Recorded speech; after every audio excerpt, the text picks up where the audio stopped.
मौलाए कायनात के हमशबी थे ये गाजी अब्बास, बहुत खूबसूरत थे।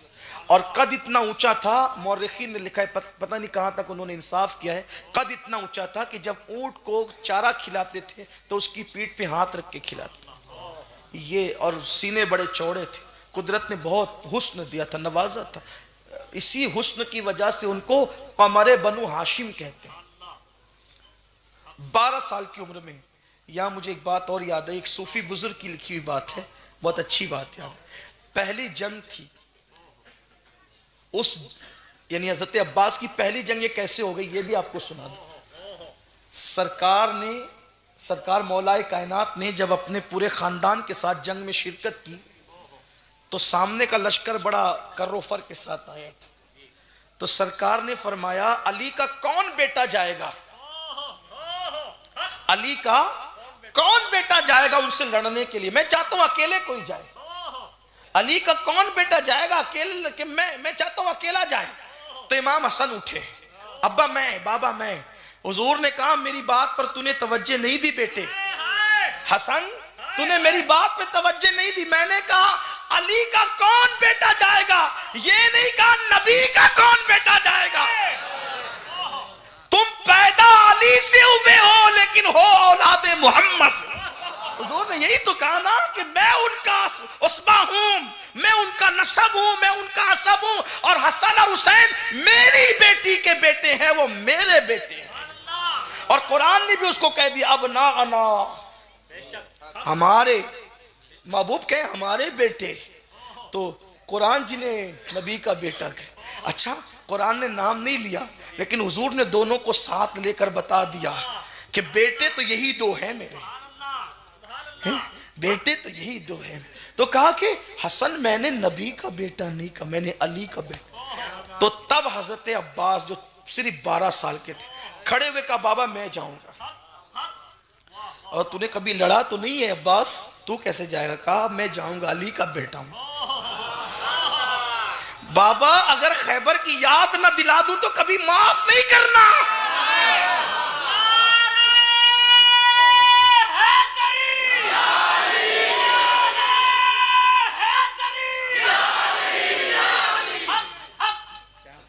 मुझे यहां एक बात और याद आ गई लुगत की। नबी के घर में जो नाम है ना, नाम क्या है? जाफर, अब्बास, हैदर, हमजा। कभी सोचा किसी और घर में ये नाम आपको शायद नहीं मिले? हमजा, जाफर, अब्बास, हैदर। लुगत में माहिरीन लुगत बताते हैं कि ये सारे नाम शेरों के हैं। हमजा भी शेर का नाम है, अब्बास भी शेर का नाम है, जाफर भी शेर का नाम है, और हैदर भी शेर का नाम। ये अरबी जबान की उसअत है। और जबानों का हाल ये है कि कई चीजों के एक नाम होते हैं, और अरबी जबान की उसअत का हाल ये है कि एक चीज के कई नाम होते हैं। ये अरबी की फसाहत है, ये अरबी जबान की उसअत है, इसलिए कि सारी जबानें मिला जुला कर बनी है, और अरबी जबान आसमान से उतरी है। ये अरबी जबान की खुसूसियत है। तो कहा जाता है कि शेर जब गार में सुस्ताने के लिए बैठता है तो शेर को जाफर कह देते हैं, ठीक। फिर वो शेर जब शिकार को देखता है उसको हमजा कहते हैं। फिर जब वो गुर्राता है उसको अब्बास कहते हैं, और जब हमला करता है शिकार पे तो उसको हैदर कहते हैं। इसीलिए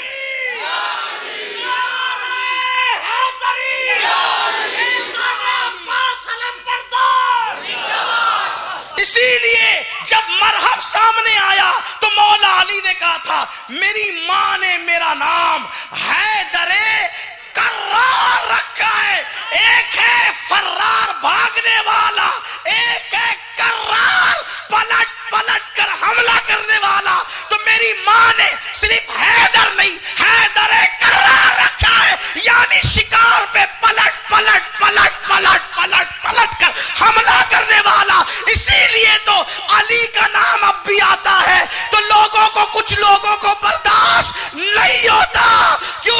अली ने इतने हमले किए हैं कि आज तक उसका दर्द हो रहा है।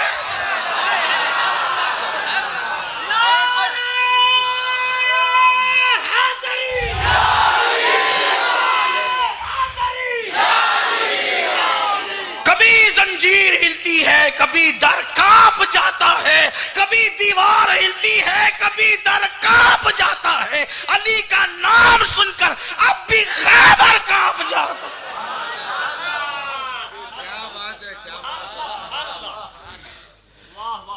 कहा अब्बा जी मैं जाऊंगा। अब्बास 12 साल का और हजारों का लश्कर है सामने। अब्बा मैं जाऊंगा। कहा कि तूने कभी लड़ी नहीं है बेटे जंग।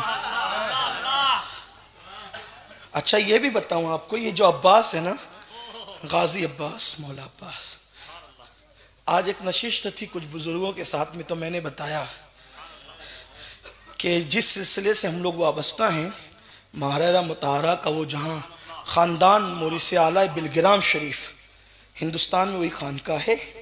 और वहाँ के जो बुज़ुर्ग जो पहले तशरीफ़ लाए थे, मीर दावतुस्सुगरा बिलग्रामी रहमतुल्लाह अलैह, वो ख्वाजा कुतुबुद्दीन बख्तियार काकी के खलीफा हैं, मुरीद हैं। उनकी खानका में अब भी हजरत अब्बास गाजी का अलम का असल टुकड़ा अभी भी मौजूद है। मुझे वहाँ के एक बुज़ुर्ग है, उन्होंने बताया, वहाँ ख़ानदान के एक बुज़ुर्ग है, उन्होंने बताया, मैंने उन्हीं से सुना कि गाजी अब्बास के अलम का टुकड़ा अब भी, और उस अलम की खुसूसियत अब भी ये है कि उस अलम, वो जब वो गाजी अब्बास पाक के अलम को निकाला जाता है तो उस वक्त तो बंदा जो मुराद मांगे, साल पूरा होने से पहले उसकी मुराद पूरी होती है। हज़रत यार जिसके हाथ के अलम की बरकत का ये हाल है, उस गाजी अब्बास की बरकतों का हाल है। तो गाजी अब्बास का जिक्र हो रहा है, जो मुरादें मांगना है मांग लीजिए। बाबुल हवाइज का जिक्र हो रहा है, कमर बनु हाशिम का जिक्र हो रहा है, दिल में मुरादें लेकर के सुने। गाजी अब्बास का जिक्र है, ये पैदा हुए थे सैयदा फातिमा की दुआ से, इनकी विलादत सैयदा फातिमा की दुआ से हुई। गाजी अब्बास की विलादत पता है कैसे? बात से बात निकलती जा रही, लेकिन सुन लें आप। जब सैयदा फातिमा ज़हरा का आखिरी वक्त था दुनिया से जाने का, बड़े दर्दनाक लम्हा थे वो, जब हम उसको याद करते हैं। दादा बापू सरकार बैठे हुए, मैं उनकी बरकतें लेकर ये लम्हात भी पढ़ देना चाहता हूँ। शायद मेरे जुमले इस काबिल तो नहीं है कि बीबी की बारगाह में कबूल हो, लेकिन शायद इनकी वजह से, शायद नहीं बल्कि यकीनन इनकी और इन सादात की वजह से ये जुमले कबूल हो जाएं, मेरी भी बिगड़ी बन जाए।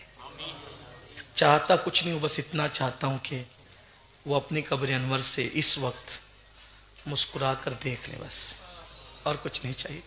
उनके दिए से सब कुछ है, सब दिया कुदरत। मुशफ़िक़ व मेहरबान माँ बाप दिए, वफ़ादार औलाद दी, अहबाब दिए, मोहब्बत करने वाले लोग, कुदरत ने सब दिया अल्हम्दुलिल्लाह, उन्हीं की अता से। बस इतना चाहता हूँ कि वो एक बार इस वक्त, और मुझे यकीन है कि उनकी नज़र इस महफिल पर है, इसलिए कि हम गाफिलों का जिक्र नहीं करते। जो हमसे गाफिल हो उसका जिक्र करके मिलना ही क्या है। हम तो उनका जिक्र करते हैं जो हमसे कभी गाफिल नहीं है। बस इतनी तमन्ना है, आओ दरे ज़हरा पर फैलाए वे दामन, नस्लें हैं करीमों की लजपाल घराना है। काश सबकी बिगड़ी बने, सबके मुकद्दर संवर जाएं, सबकी मुरादें पूरी हो जाएं। कौम की जिन बेटियों को रिश्ते नहीं आते, बीबी पाक के सदके अल्लाह उन्हें अच्छे रिश्ते दे। जो औलाद में बेटों के मुतमन्नी, अल्लाह उन्हें बेटे अता कर दे। जिनकी औलाद बागी है, कुदरत उन्हें वफ़ादार औलाद बना दे, उनकी औलाद को वफ़ादार बना दे। अल्लाह सब की मुराद पूरी कर दे। अर्ज़ कर रहा था, गाजी अब्बास दुआए फ़ातिमा बन कर आए, सैयदा की दुआ के सदके पैदा हुए। बात ये थी कि तीसरी रमज़ान थी, रमज़ान मुबारक की तीसरी तारीख थी। दिन के वक्त सैयदा फ़ातिमा पानी गर्म कर रही थी और रोटियां जल्दी जल्दी पका रही थी, बहुत उजलत में थी, जल्दी में थी।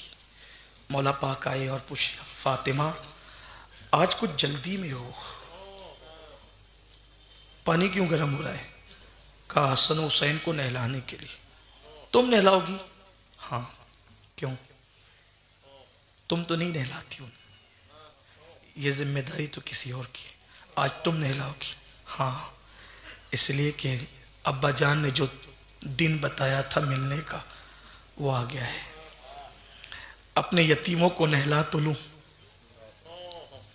अपने यतीमों को नहला तो लूं, क्योंकि जिन्हें 3 दिन तक पीने को पानी नहीं मिलेगा उन्हें गुस्ल का पानी कहाँ से मैसर होगा। अपने यतीमों को नहलाना चाहती हूँ, कपड़े अपने हाथ से पहनाना चाहती हूँ। और सैयदा ज़ैनब को, उम्मे कुलसूम को, इमाम हसन को, इमाम हुसैन को, सबको बिठाकर अपने हाथों से लुक़्मे बना बना कर मुँह में डालती थी। लेकिन जब बात इमाम हुसैन की आती थी तो आँख से आंसू निकलते थे, दुपट्टे से आंसू पोंछते जाती थी और इमाम हुसैन के मुंह में लुक़्मे डालती जाती थी। इमाम हसन के साथ ऐसा नहीं था, लेकिन जब इमाम हुसैन के मुंह में लुक़्मा डालती तो आँख से आंसू आते और दुपट्टे से आंसू पोंछती थी। इमाम हसन ने कहा, मैं ये अब भाई हुसैन को खिलाते वक्त तो क्यों रोती है? तो रो पड़ी, कहती है कि बेटा इस वक्त खिला के करबला याद आता है। आज इसलिए खिला रही हूं कि जब करबला में मेरा बेटा भूख सिसकियां लेगा, तड़पेगा, तो माँ के लुकमों की लज्जतें उसे सहारा देगी और तसल्ली देगी, और फिर जो है वो ज़मीर का सौदा नहीं करेगा। बहरहाल खिलाया पिलाया और शहजादों से कहा कि जाओ नाना के मज़ार पे जाओ। दोनों शहजादे निकले तो बीबी ने मौला अली को उनका हाथ अपने हाथ में लिया, कहा अली मेरे बाद जब मेरा इंतकाल हो जाएगा दूसरी शादी तो करोगे ना आप, दूसरा निकाह तो करोगे ना। जब मौलाए कायनात ने ये सुन लिया कि आखिरी वक्त आ गया है तो अब सोचा कि दुनिया से जाते जाते मैं इनका क्या दिल दुखाऊं कि शादी करूंगा या क्या। तो काली मेरी मौजूदगी में अल्लाह के रसूल ने तुम पर हराम कर दिया था कि तुम दूसरी बीवी नहीं कर सकते, लेकिन मेरे बाद तो तुम करोगे ना। मौलाए कायनात ने कहा फातिमा ऐसी बात क्यों कर रही हो? तो सैयदा ने कहा था कि करोगे ना, और करना ज़रूर करना, लेकिन मेरी गुजारिश है अली कि जब दूसरी बीवी करना तो किसी बहादुर ख़ानदान में करना। जब दूसरी बीवी करना तो किसी बहादुर ख़ानदान में करना। क्यों? निकाह तो कभी दीनदारी, कभी खूबसूरती, कभी मालदारी, कभी नस्ब की बुनियाद, ये बहादुर ख़ानदान में निकाह। सैयदा ने कहा अली इसलिए कि जब मेरा हुसैन करबला में होगा तो ना आप होंगे, ना मैं होंगी, ना हसन होंगे, कोई नहीं होगा ना। तो आप बहादुर घराने में जब निकाह करेंगे तो उस औरत से जो बेटे पैदा होंगे बहादुर होंगे वो, तो वो करबला में मेरे हुसैन का साथ देंगे। तो मौलाए कायनात ने जो दूसरी बीवी की ना, उनका नाम भी इत्तेफाक से फातिमा ही था, लेकिन उस खातून का की कुन्नियत थी उम्मे बनीन। उम्मे बनीन, उम्मे बनीन, उम्मे बनीन का मतलब क्या? बेटों की मां। तो ये सैयदा फातिमा की दुआ की बरकत थी कि अल्लाह ने उम्मे बनीन को बेटे ही बेटे अता की, सब बेटे दिए और बहादुर, और उन्हीं में बेटे का नाम था अब्बास। लेकिन बात आ गई तो उम्मे बनीन को भी सुन लें कि सौतेली मां कभी अपनी हकीकी औलाद से ज्यादा सौतेली औलाद से प्यार नहीं करती। बल्कि कोई सौतेली मां, अगर कोई यहाँ सौतेली मां हो तो मुझे माफ कर दें, मैं अक्सर की बात कर रहा हूं, बाज अगर हो तो अलग बात है, लेकिन जिठानी देवरानी के बच्चों से तो प्यार ज्यादा हो सकता है, लेकिन सौकन के बच्चों से प्यार में बहुत मसला रहता है। और फिर खुद के बच्चे के मुकाबिल में तो किसी से प्यार नहीं होता औरत को, अपने बच्चे के अलावा किसी से उतना प्यार नहीं कर सकती कोई माँ। लेकिन ये उम्मे बनीन उस औरत का नाम है। जब मैं जन्नतुल बकी में उम्मे बनीन की कब्र पर जाता हूँ तो मैं कहता हूँ अल्लाह आपको जज़ाए खैर दे, तुमने हक अदा किया है। हुजूर के घराने की गुलामी का उम्मे बनीन तुमने हक अदा किया है। उम्मे बनीन जब अपने बच्चों को लेकर बैठती थी, अपने शहजादों को, तो कहती थी बेटो माएँ दूध इसलिए पिलाती है कि बेटा बुढ़ापे में माँ का सहारा बने, लेकिन तुम्हारी माँ ने तुम्हें इस नियत से दूध कभी नहीं पिलाया कि तुम उम्मे बनीन का सहारा बनोगे। मैं अली की बीवी हूँ, इतनी हिम्मत रखती हूँ कि मुझे किसी सहारे की ज़रूरत नहीं, लेकिन मैं इतना चाहती हूँ कि दूध इस नियत से पिलाया है कि दुनिया से जाते जाते फातिमा ने मेरे लिए वसीयत की थी, तो तुम अपनी जान फातिमा के लाल पर कुर्बान कर देना ताकि तुम्हारी माँ सैयदा की बारगाह में सुरखरू हो जाए। उसी माँ के बेटे को अब्बास कहते हैं, गाजी अब्बास रदी अल्लाह तबारक व तआला अन्हु। तो अब्बास गाजी 12 साल के थे। कहा आपने लड़ा नहीं बेटा, कैसे लड़ोगे आप? तो कहा नहीं अब्बा जी, मैं तो आपका बेटा हूं ना, तो मैं खैबर की याद न दिला दूं तो आप मुझे माफ न करना, मुंह नहीं दिखाऊंगा आपको अगर याद न दिला दे। कहा फिर ठीक है, इधर मैं तुझे सजाता हूं। अपना अमामा खुद बांधा, तलवार दी जुल्फिकार और पटका बांधा जाफर तैयार का। सोचे ना ये अली और अपनी तस्वीर को गोया के सजा रहे हैं, तो क्या मौलाए कायनात को गोया के अपनी जवानी के इब्तिदाई दिन याद नहीं आ रहे होंगे? पर जैसे ही अब्बास घोड़े पर बैठ के आगे बढ़े, मौला ने कहा पलट, एक नजर देख, तुम पता नहीं दुश्मन तुझे वापस आने भी देंगे, पलट में तुझे एक नजर देख। मगर क्या कहता है, एक खास बात, जो शहीद होता है ना उसको गाजी नहीं कहते, और जिसे गाजी कहते उसको शहीद नहीं कहते, लेकिन इन्हें बचपने से लोग गाजी कहते हैं। क्यों? इसलिए कि जब ये जा रहे थे पूरे वकार के साथ, तो मौला अली ने कहा गाजी पलट, गाजी पलट, मेरे गाजी पलट। उसी दिन से उनको गाजी कहा जाने लगा, और आज भी दुनिया उन्हें गाजी कह रही है और क़यामत तक गाजी कहती रहेगी, क्योंकि निकला है मौला अली की जुबान से, मेरे गाजी पलट। तो आप पलटे का अब्बा क्यों? अब बेटे मुझे डर लगता है तुझ पे नजर ना लग जाए, मेरे हसीन बेटे पे। कहा बाबा मेरे अंदर कुदरत ने इतनी ताकत दी, मैं तलवार ना उठाऊं, इनको देख लूं ना तो ये मर जाएंगे, देखने पे मर जाएंगे, ये मेरी नजर से मर सकते हैं। यहां आकर के मुझसे किसी ने कहा यार इतना मुबालगा तो न करो कि नजर से भी कोई मर सकता है। मैंने कहा मेरे अजीज, तुझे बुखारी की वो हदीस याद न रही कि मेरे आका ने फरमाया जब बंदा नवाफिल की कसरत करता है तो मैं उसके हाथ बन जाता हूं, उसकी आंख बन जाता हूं, उसकी जबान बन जाता हूं। अरे अगर कहर की नजर से अब्दुल कादिर जिलानी देख ले तो बंदा मर सकता है, ये तो दादा है अब्दुल कादिर जिलानी। अगर इनकी आंखों में इतनी तासीर है तो बात क्या है इनकी। पृथ्वीराज के लिए गरीब नवाज कह दे कि मैंने पृथ्वीराज को जिंदा गिरफ्तार करवा, बोल दिया ना गिरफ्तार करवा दिया, हो गया गिरफ्तार, हो गया गिरफ्तार। तो वहां तो जबान की बात है, आंख की बात है। बहरहाल ये है गाजी अब्बा, उन्हें जल्दी थी करबला में जान कुर्बान, कि मेरी माँ की वसीयत है फातिमातुज़ ज़हरा के बेटे के कदमों पे जान कुर्बान।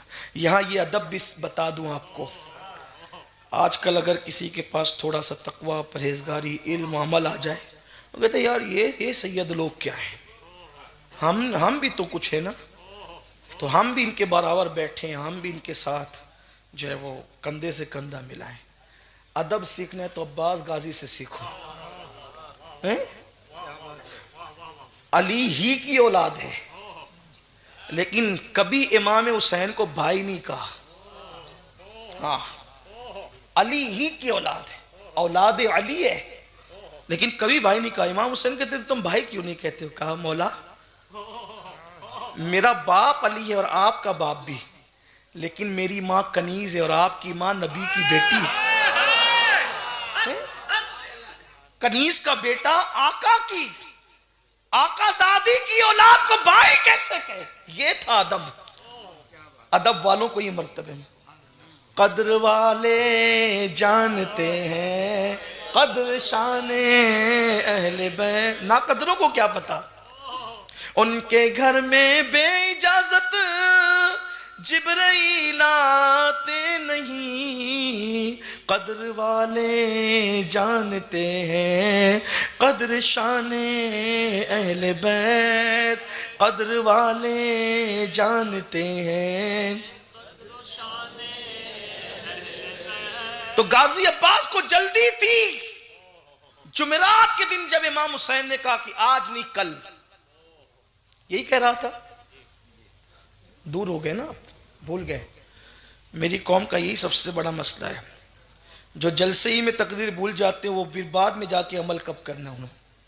चले ड्यूटी कर लेते हैं लेकिन नौकरी करते हैं ना, अहले बैत की नौकरी, आपकी नहीं। अल्लाह वो दिन कभी ना दिखा, हुजूर की अहले बैत की गुलामी उनकी न। तो बात दूर निकल गई, वहां से फजीलत पे फजीलत चलते चले गए। तो जुमेरात के दिन उन्होंने कहा, यजीदियों ने कि आज जंग करना है। मौला हुसैन ने कहा अब्बास को आज नहीं कल। कहा मौला इसी दिन के लिए तो आप जी रहे थे, बेचैन थे, अब आ गए तो कल क्यों? फरमाया अब्बास आज जुमेरात है, कल जुमा है, और आज आने वाली शब शबे जुमा भी है, शबे आशूर भी है। तो हम ये चाहते हैं कि जिंदगी की आखिरी रात दिल खोल के सजदा कर लें, दिल खोल के अल्लाह की मोहब्बत में रो लें, दिल खोल के तिलावत कर ले, क्योंकि जिंदगी की आखिरी रात है। कसरत से इबादत, जाना तो आज भी है, जाना तो कल भी है, लेकिन जिंदगी की आखिरी रात अब्बास हम इबादत में गुजारना चाहते हैं। अहले बैत से मोहब्बत के दावेदारों, कितनी हैरत की बात है कि उनको मोहलत नहीं मिल रही थी तो वो दुश्मन से मोहलत मांग रहे थे, देने वाले मोहलत मांग रहे थे कि एक रात की मोहलत दे दो, इसलिए नहीं कि वसीयतें लिख दे, इसलिए नहीं कि कुछ और कह दे, इसलिए नहीं कि बाल बच्चों की हिफाजत का इंतजाम कर ले, इसलिए नहीं कि लोगों को और बुलाकर तुम्हारे खिलाफ जमा कर ले, नहीं नहीं, बल्कि इसलिए ताकि जी भर के अल्लाह की इबादत कर ले। वो मोहलत लेकर इबादत कर रहे थे। यहां कुदरत ने मोहलत दी है मगर इबादत का टाइम नहीं, इबादत का वक्त नहीं। व्हाट्सएप के लिए, फेसबुक के लिए, यूट्यूब के लिए, गीबत के लिए, चुगली के लिए, खेल के लिए, सब चीज़ के लिए टाइम है, इबादत के लिए टाइम नहीं है। पछताओगे मेरे अजीज, बहुत बड़ी गलती कर रहे हो। जिंदगी कुदरत ने मुफ्त में दी है, आज इसकी कद्र नहीं है। जिस दिन रूह हलक में आकर अटकेगी, हलक में आकर, उस दिन पछताओगे, काश जिंदगी के सरमाए की कदर कर ली होती, अल्लाह की इबादत में वक्त गुजार लिया होता। तो आज हम पछताते नहीं।